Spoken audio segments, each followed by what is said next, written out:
Everyone, welcome back to Magnet Brains. मैं हूं स्वाति, आपकी इंग्लिश एजुकेटर, और मेरे साथ है यहाँ पे मैग्नेट ब्रेन्स में क्लास 6 से 8 को पढ़ाने वाली पूरी टीम, जिन्होंने आपके हर सब्जेक्ट के वीडियोस प्रिपेयर कर दिए हैं। आपको करनी है बहुत अच्छी पढ़ाई और लाने हैं 1 नंबर मार्क्स।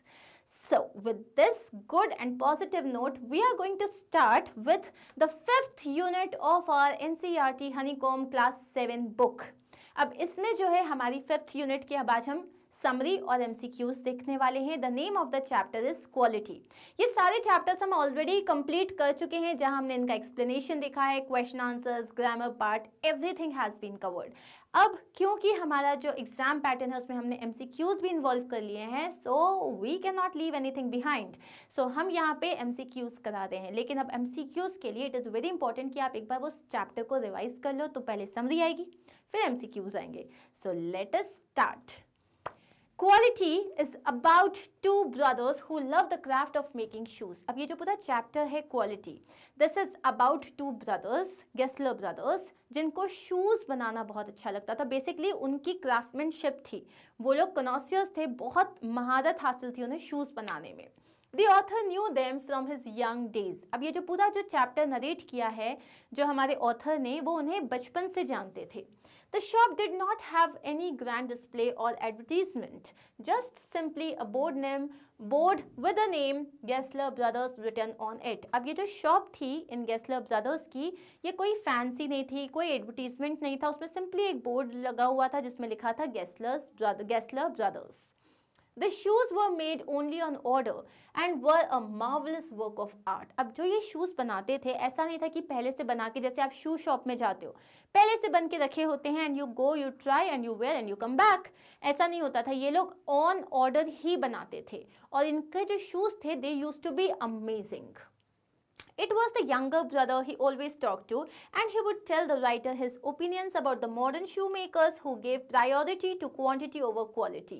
So यहाँ पे जो है, जब ऑथर हमारे जब छोटे थे, इनिशियली वो हमेशा जो छोटा भाई था गेस्लर ब्रदर्स में, जो यंगर ब्रदर थे, वो उनसे बात किया करते थे।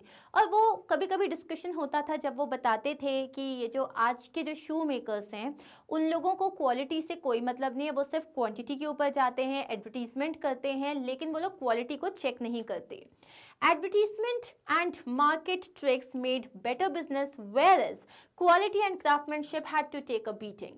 तो वो अपनी डिस्कशन में ये भी बताते हैं कि जो आज की डेट में जो एडवर्टीजमेंट्स हैं और जो मार्केट के जो ट्रिक्स हैं, इतना डिस्काउंट एंड ऑल, सिर्फ उसी की वजह से सब लोग जो हैं वो उसकी मतलब क्वांटिटी की तरफ चले जाते हैं, लेकिन क्वालिटी और जो एक्चुअल क्राफ्टमैनशिप है, जो ब्यूटी है ऑफ शू मेकिंग, अब वो पीछे छूट गई है। The author, out of pity for the hard-working shoemakers, ordered more than he needed, but still could not help them, as the boots would last forever and the shoemaker would be unhappy if he ordered too much, as this, according to the old shoemaker, was an insult to his craftsmanship.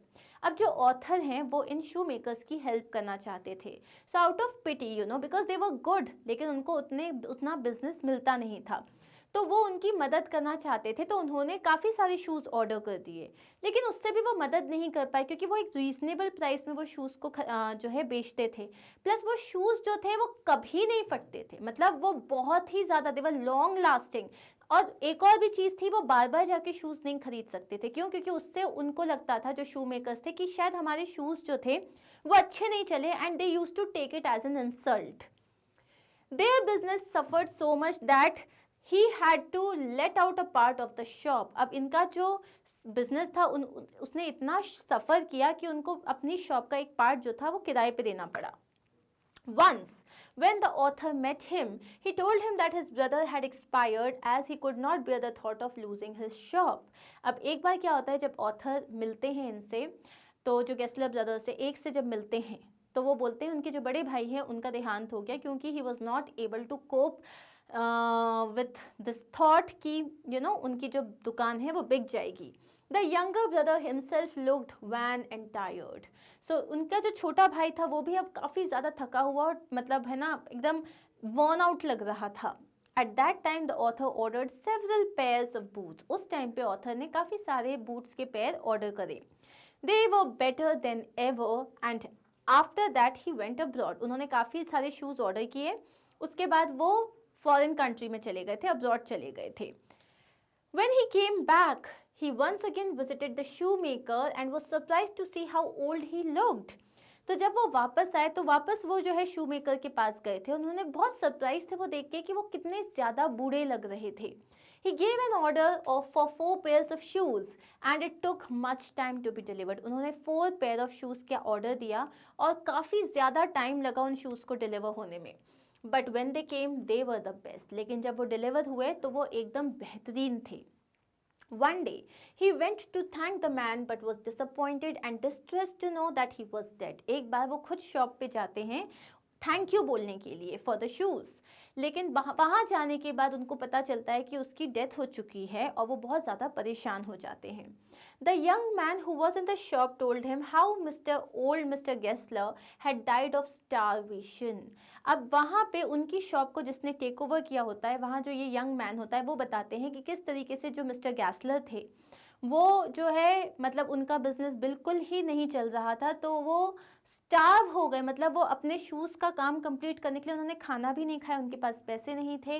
So he died of starvation. वो भूख के मारे मर गए.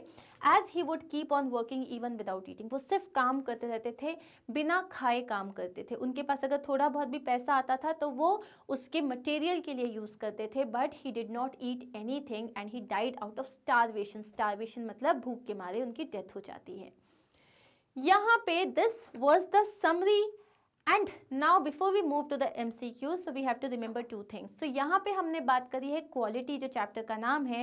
Here we are talking about the craftsmanship of mister Gessler, the Gesslers brothers, जिनके लिए quality was the most important thing and not the quantity. और दो हमारे जो ऑथर हैं उन्होंने उनकी मदद करने की कोशिश करी, but then of course he could not really help them a lot.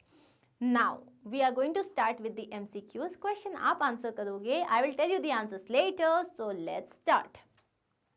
The tone was not one of anger, not of sorrow, not even of contempt, but there was in it something quiet that froze the blood. He put his hand down and pressed a finger on the place on the left boot. Endeavoring to be fashionable was not quite comfortable. So the tone was not one of anger. अब उनकी जो tone थी, ना उसमें गुस्सा था, ना उसमें दुख था, उसमें सॉरो भी नहीं था, उसमें बेइज्जती वाली फीलिंग भी नहीं थी, लेकिन there was something in that tone जिसने उनके मतलब दैट फ्रोज द ब्लड, मतलब जिससे डर लग रहा था. उन्होंने जो ये केस्लर ब्रदर के पास जब वो एक रेडीमेड शू पहन के जाते हैं, तब वो शू को देखते हैं और उसके बाद उस शू में एक जगह पे जाके लेफ्ट बूट में एक पर्टिकुलर पॉइंट पे प्रेस करते हैं और वो बताते हैं कि दो ये फैशनेबल है लेकिन ये अनकंफर्टेबल है. एंड एग्जैक्टली उसी पॉइंट पे दैट वाज द ट्रुथ, वो जो शू था वो अनकंफर्टेबल था. So who is he in the above lines? You know that he put his hand. किसकी बात कर रहे हैं हम? द राइटर की? नहीं, मिस्टर गेस्लर की, या द राइटर्स फादर, या गेस्लर्स एल्डर ब्रदर. हम किसकी बात कर रहे हैं यहाँ पे? क्योंकि वो हमेशा यंगर ब्रदर से बात करते थे, हम यहाँ बात कर रहे हैं मिस्टर गेस्लर की, उनके बड़े भाई की बात नहीं कर रहे हैं. What did Gessler do? Gessler करते क्या थे? प्रेस, मतलब what did Gessler do? Gessler ने क्या किया था? उन्होंने एक फिंगर को प्रेस किया था, राइट, लेफ्ट बूट पे. तो pressed a finger on the left boot, that is the right answer. Asked the writer to take out his boot. उन्होंने उनको शू निकालने के लिए नहीं कहा था, वो कहीं नहीं गए थे, शॉप पे नहीं गए थे. द आंसर इज उन्होंने एक फिंगर रखी थी बूट पे. मतलब ही वॉज सो गुड कि उन्होंने शू को देख के बता दिया ये कहाँ अनकंफर्टेबल होगा. Next is choose a word which means hate. इनमें से कौन सा वर्ड है जिसका मतलब है हेट करना? So the word is love, of course not. Anger भी नहीं है, सॉरो भी नहीं है. The word is contempt. Contempt मतलब होता है किसी की तौहीन करना. जैसे बोलते हैं ना कंटेम्प्ट ऑफ कोर्ट, मतलब कोर्ट में लोगों की तौहीन करना, that is hate. Next is I knew him from the days of my extreme youth because he made my father's boots. He lived with his elder brother in his shop, which was in a small by street in a fashionable part of London. यहाँ पे जो हमारा first stanza second stanza था हमारे chapter का, उसमें वो बता रहे हैं कि मैं गेस्लर ब्रदर को अपने एकदम जब मैं छोटा था तब से जानता था, यूथ से, मतलब जब मैं टीनेजर रहा हूँगा, क्योंकि मेरे फादर वहीं से अपने बूट्स बनवाते थे. वो अपने एल्डर ब्रदर के साथ शॉप में रहते थे और उनका जो शॉप था वो लंदन की एक फैशनेबल स्ट्रीट में अंदर साइड में था. Who is I in the above lines? I knew him from the days of my extreme year. यहाँ I कौन है? I is the writer. Yes, I जो है वो हमारे राइटर हैं. Is not the Gessler, not the shoemaker. I हमारे कौन है? राइटर हैं जिन्होंने इस पूरी चैप्टर को नरेट किया है. Next is with whom did Gessler live? Gessler किसके साथ रहा करते थे? अपने बड़े भाई के साथ, राइटर के साथ, अपनी सिस्टर के साथ या अकेले? So obviously the answer is वो अपने बड़े भाई के साथ रहा करते थे with his elder brother. Next is where was his shop located? उनकी जो शॉप थी वो कहाँ पे लोकेटेड थी? लंदन में, इंडिया में, यूएसए में, जापान में? कहाँ पे लोकेटेड थी? लंदन में. So answer is a. Mister Gessler कौन थे? इंडियन शू मेकर थे, जर्मन शू मेकर थे, अमेरिकन शू मेकर थे या कुछ भी नहीं थे? वो एक German shoe maker, sorry this is not American, ये मेरा जो टिक है वो यहाँ पे आना चाहिए था, थोड़ा नीचे आ गया. द आंसर इज वो एक जर्मन शू मेकर थे, not an American shoe maker. Next question देख लेते हैं. हमारा नेक्स्ट क्वेश्चन क्या है? I had given those boots up when one evening they came. One by one I tried them on. In shape and fit, in finish and quality of leather, they were the best he had ever made. I flew downstairs, wrote a check and posted it at once with my own hand. A week later, passing the little street, I thought I would go in and tell him how splendidly the new boots fitted. But when I came to where his shop had been, his name was gone. ये कौन से chapter की बात है? किस chapter की बात कर रहे हैं हम? Obviously the name of the chapter is quality, क्योंकि यहाँ पे जो लास्ट पैराग्राफ मतलब लास्ट पार्ट है चैप्टर का, वहाँ डिस्कशन हो रहा है कि जब उन्होंने बूट्स पहने बहुत अच्छा फिट था, but when he went there तो the shop was already gone. So answer क्या हो जाएगा? Quality. Next is the quality of the leather was. Quality कैसी थी लेदर की? The best, bad, good, worst. कैसी थी लेदर की quality? The best. Next, what did the author do? ये ऑथर जो थे वो करते क्या थे? मतलब उन्होंने क्या किया था? He went to the shop, he went to a hotel, he wrote a cheque, he put the shoes in the rack. क्या किया था उन्होंने? वो शॉप गए थे. He went to the shop, लेकिन उसके पहले he wrote a cheque. So the thing is, do not get confused here. If you mark A तो भी वो सही होगा, but he wrote a cheque and he went to the shop is the right answer. Okay. Next is for whom the pronoun him had been used. him कहाँ पे किस चीज के लिए यूज हुआ है? him यूज हुआ है गेस्लर के लिए, mister Gessler. Okay. Next is whose name was gone. किसका नाम हटा दिया गया था? अमेरिकन नेम हटाया गया था, गेस्लर के भाई का नाम हटा दिया गया था, ऑथर का नेम या गेस्लर्स का नेम? किसका हटाया गया था? आंसर इज गेस्लर का नाम. उसके भाई का तो अकेला लिखा हुआ नहीं था, लिखा हुआ था गेस्लर शॉप, तो इसीलिए गेस्लर का जो नाम था वो हटा दिया गया था. His shop was in a fashionable part of what? In a fashionable part of London. The shoes that Gessler made seems to speaker. अब वो स्पीकर को, जो शूज वो बनाते थे स्पीकर को, वो कैसे लगते थे? Mysterious and wonderful, very worthless मतलब बिना किसी काम के, awful बहुत ही खराब, या all of the above? All of the above नहीं हो सकता. The answer is वो mysterious और wonderful लगते थे क्योंकि उनकी फिट बहुत ज़्यादा अच्छी होती थी. तो the answer is A. Mister Gessler died of. Mister Gessler की डेथ कैसे हुई थी? He died of cholera? No. Rabies? नहीं. अशॉक? नहीं. The answer is he died of starvation. Slow starvation मतलब खाना नहीं खाने की वजह से उनकी डेथ हो गई थी. नेक्स्ट क्या है answer? The main distinction of the shop of mister Gessler was. जो उनकी शॉप थी वो बाकी की शॉप से कैसे अलग थी? उसके मॉडर्न लुक की वजह से? No, there was no modern look. Red colour की वजह से? उसकी एकदम सफाई की वजह से? नहीं, उसकी क्वाइटनेस की वजह से. वहाँ एक अंदर जो थी एक अलग ही कलर का, अलग ही तरह की एक शांति थी. वहाँ पे सब एकदम चुप था, वहाँ पे कोई शोर शराबा नहीं था. So the quietness. आंसर क्या हो जाएगा? उसकी quietness. His shop is very. So poet के मतलब सॉरी राइटर के वर्ड्स में अगर देखा जाए तो उन्होंने इस शॉप को कैसे डिस्क्राइब किया है? Stimulating, noisy, restful and peaceful. कैसी बताया है कि वहाँ शॉप में जाके क्वाइटनेस था वहाँ पे. So it is restful and peaceful. How is the shop? Restful and peaceful. The speaker asked Mr. Gessler to make a pair of. अब स्पीकर जो हमारे राइटर हैं उन्होंने गेस्लर से क्या बनाने को बोला था? Russian slippers, Russian leather boots, leather jacket, या सब कुछ बनाने को बोला था? The answer is Russian leather boots. Next is what material Mr. Gessler used to make the boots? अब Mr. Gessler कौन सा उन्होंने मटेरियल यूज किया था बूट्स बनाने के लिए? Finest quality leather, rough leather, soft Rexin या इंपोर्टेड रफ रेक्सिन? अब क्या होता है, लेदर इज एक्सट्रीमली एक्सपेंसिव.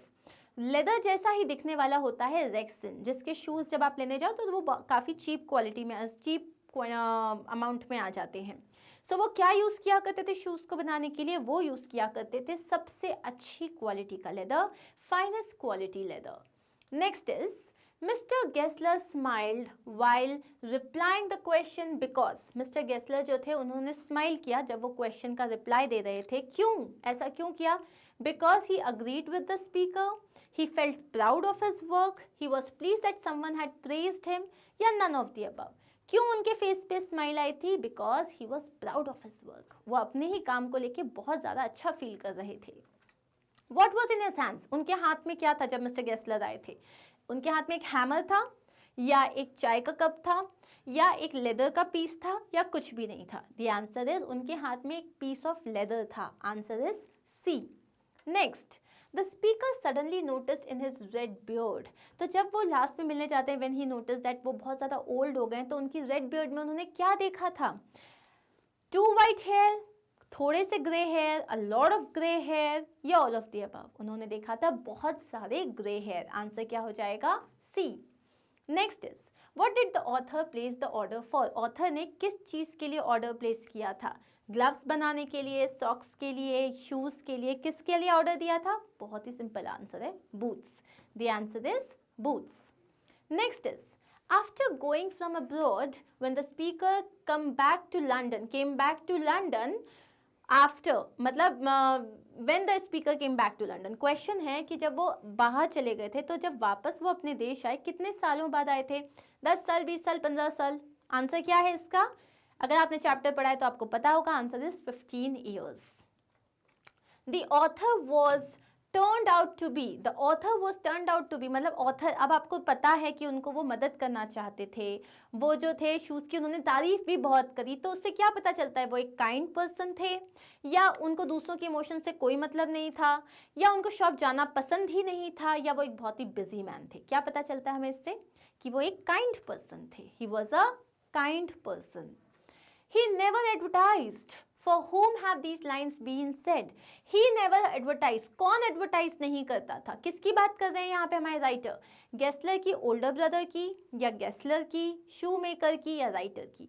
अब आपको देखो यहाँ पे आप देखोगे तो शू मेकर कौन थे? गेस्लर्स ही थे. तो कौन नेवर एडवर्टाइज करता था? हम बोलेंगे गेस्लर, क्योंकि कहीं पे भी स्पेसिफाई नहीं किया है कि हम ओल्डर ब्रदर की बात करें, तो आप सिंपल लिखोगे Gessler. Next is Why was the author disturbed? Author इतना परेशान क्यों थे? He was worried about his boots. वो अपने जूतों को लेके परेशान थे? नहीं. वो बहुत ज़्यादा लेट हो रहे थे? No. He was worried about Mr. Gessler's well-being. वो मिस्टर गेस्लर की तबीयत को लेके बहुत ज़्यादा परेशान थे, क्योंकि जब उन्होंने देखा कि शॉप नहीं है तो वो काफ़ी ज़्यादा परेशान हो गए थे. And of course there was nothing like he did not like the young man. Next है, we are done.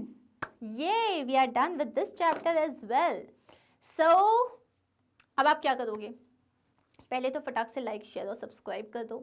और बाकी अगर इस वीडियो के बाद का या पहला वीडियो देखना है तो कहाँ जाओगे आप? मैग्नेट ब्रेन्स की वेबसाइट पे. मैग्नेट ब्रेन्स की वेबसाइट पे जाके आप क्लास सेलेक्ट करना 7 और जाना आप क्लास 7 इंग्लिश हनीकॉम बुक में, और आप वहाँ जाके जो चैप्टर का आपको MCQ चाहिए उसको क्लिक करना. आपका वीडियो इस तरीके से स्टार्ट हो जाएगा. In this way, you will be able to understand the chapter, MCQs, question answers, explanation, summary, everything. तो भैया आपके आने वाले हैं फुल मार्क्स. तो जब आपको फुल मार्क्स आएंगे, then you have to tell me. Okay? So I will see you soon in my next video. Do not forget to like, share and subscribe. Take care of yourself. Bye-bye.